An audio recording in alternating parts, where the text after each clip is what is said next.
Hey everyone, Hi. It is Friday. Look who's joining us, Mikey Hood. Hello. We were discussing some last minute things with the show here Right. before it came We were on. making changes We right were. up until the very beginning of the show. That's live TV for you. Yes. So, Heather's off for the day, and luckily you're able to join us, which is always fun. I love coming on Friday. I feel Yeah. like I don't see you enough. I feel and that I- way too. yes, and then this way we get to see each other in person We do. and not just over the television. I love it. Yeah. All right, well, you know how they found an owl in a Christmas tree in Rockefeller Center? I and do. they had to rescue it. That And little fortunately- cute owl. Actually, they named the little owl Rockefeller. Which I think is very cute. Yeah. And then they were able to release the owl in a more hospitable place than Rockefeller Center Yes. in the middle of Manhattan. Well, here's the thing. A family in Australia, they found something else. Yeah.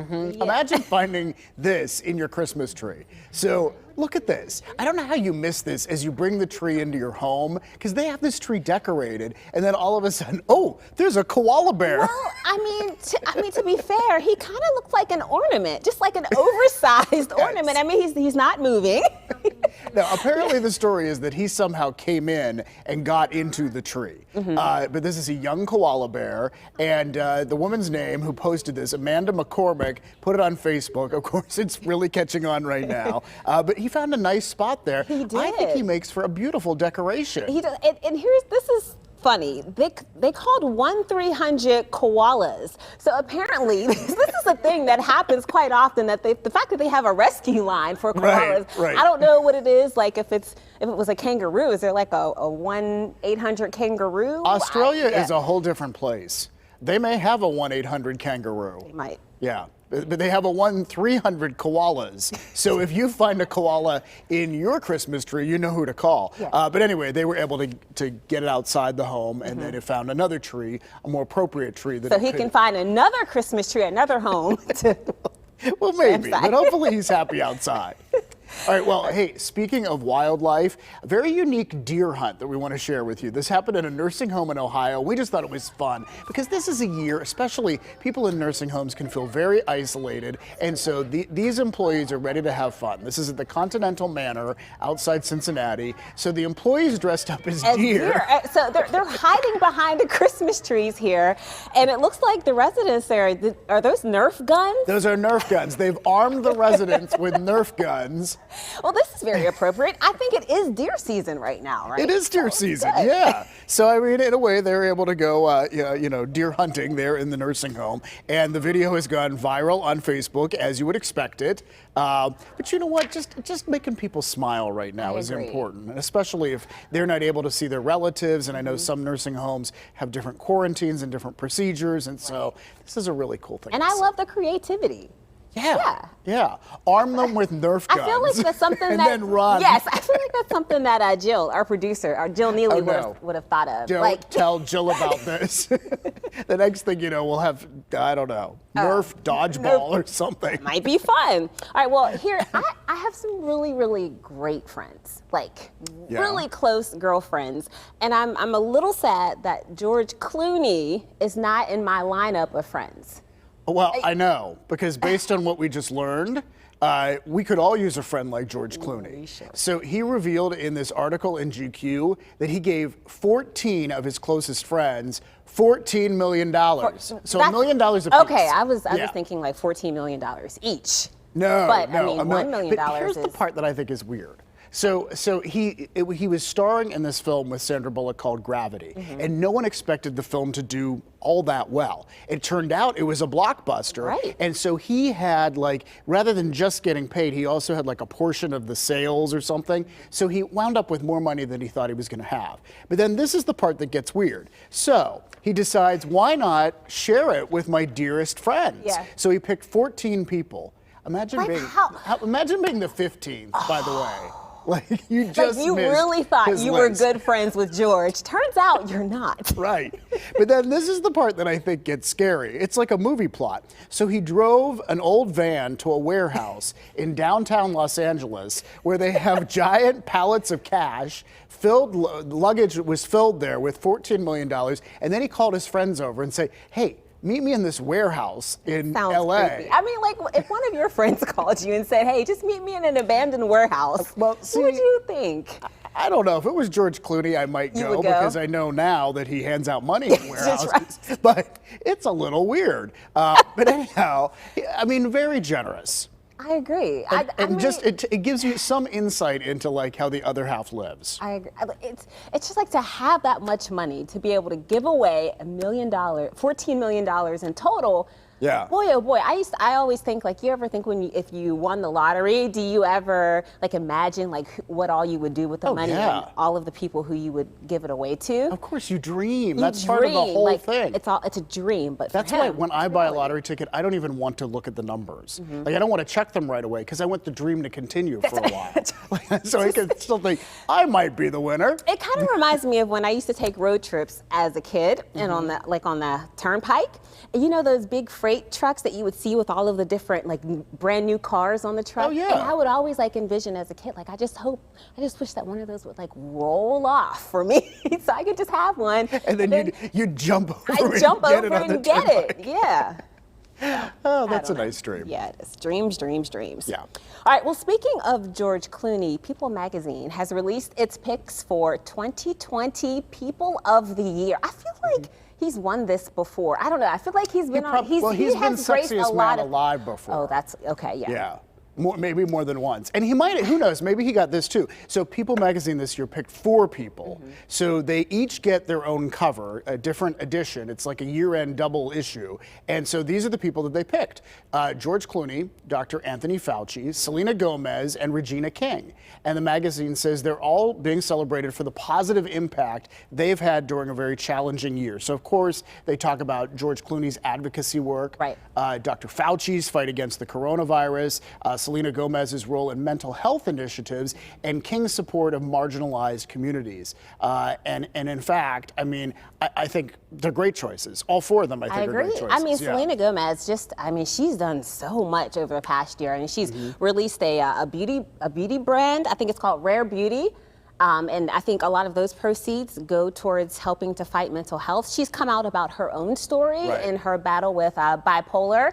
And I mean, she just has a ton of Instagram followers too. So, I mean, this she girl, has power online. Oh, absolutely. This girl is working hard. And then Regina King, love her ever since 227. I mean, I know you know about 227. Every time I think, and I know she's an adult actress right. now who's won awards, and she's a director or something Yeah. behind the scenes too. But when I see her, I still think of 227. Yeah. Love her. I love Good that list. theme song too. It makes me almost want to sing. Mikey, No, stop no, me. David, Stop I'm me stopping from you. singing. All right.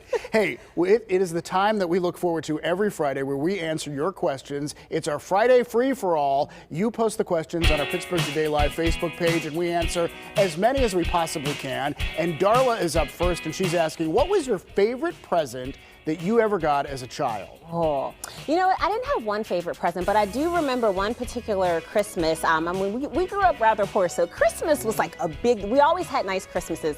And this one year, I got a stereo system with a record player, a Commodore computer. That's when they first came out. A Commodore computer. A Commodore Commodore computer. 64? Commodore 64. And a television, all in the same Holy Christmas. cow, yeah. It was like a dream, like how we were talking about, it was a dream come true. Right. And then for my brother that year, I bought him a gerbil.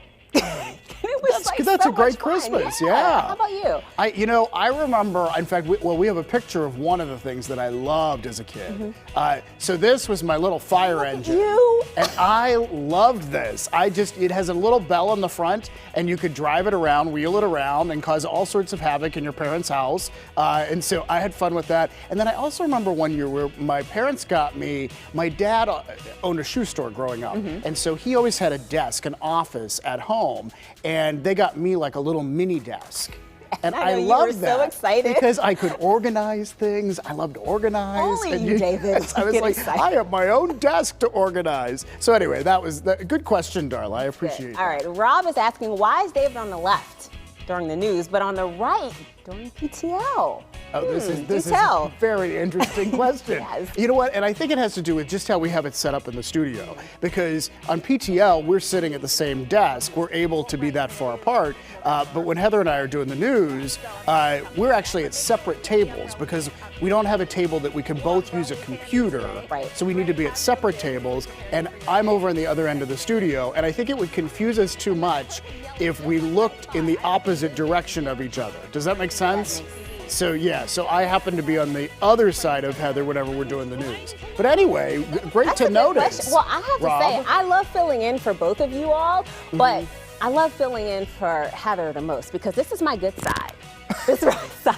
I hate sitting over there. I will. No, you have two. You have No. all sides are good sides. Everyone for has you. a good side. So anyway, all right. So Tammy, she asked, everyone is always so cheerful. Is there anything that instantly puts you into a bad mood? All right, you answer this one first. I would have to say fibbers, as my dad would call them. Liars. Fibbers, people who lie. People who lie. And then slouchy socks. So that's You have why, mentioned yes, this before. This is why you're always I'm in good always like, graces with me I'm because pulling up my socks right now. your socks are always taut. I love that you slouchy socks. It bothers me to no end. You know, I just think when people are mean and nasty, and it can put you in a bad mood, because I do feel like you feel the energy from other people. And when you walk by and someone smiles, or they smile under their mask now, but you can tell they're smiling, and it puts you in a different mood. I think there's like something in the air that we can't quite measure yet. And when someone's negative and you feel the negative vibe, that's kind of what can get you down. And you have to work through that. I agree. And I think sometimes just being out and saying hello to someone or smiling at someone, like you said, it can like totally change someone's day. Yes. I think so too. You can walk into work and be kind of in a grumpy mood, and then somebody smiles at you, and it changes everything. Picture right up. Yeah. All right. Where are we? Oh, Roxanne. Roxanne. Okay. Roxanne. What's your favorite family tradition on Christmas Eve? David? Do you have a family tradition on Christmas I Eve? feel like, you know, as a kid, I did. I mean, now as an adult, definitely just being like thankful, like Thanksgiving, Christmas, being thankful and reflecting on the things of that year. Same thing I do for New Year's as well. But when I was younger, like my brother and I, we would go to sleep as early as possible Christmas Eve. Like I'm talking like 7 o'clock in the evening. Oh, wow. And then all throughout the night, we would wake up and sneak out into the living room to see if Santa Claus had arrived. I believed in Santa Claus up until I was like about 16 years old. My parents did a really good job with this. Yeah, so, yes. So do you still leave cookies out for Santa Claus? I do not leave cookies out for Santa Claus any longer. All right. Yeah, so.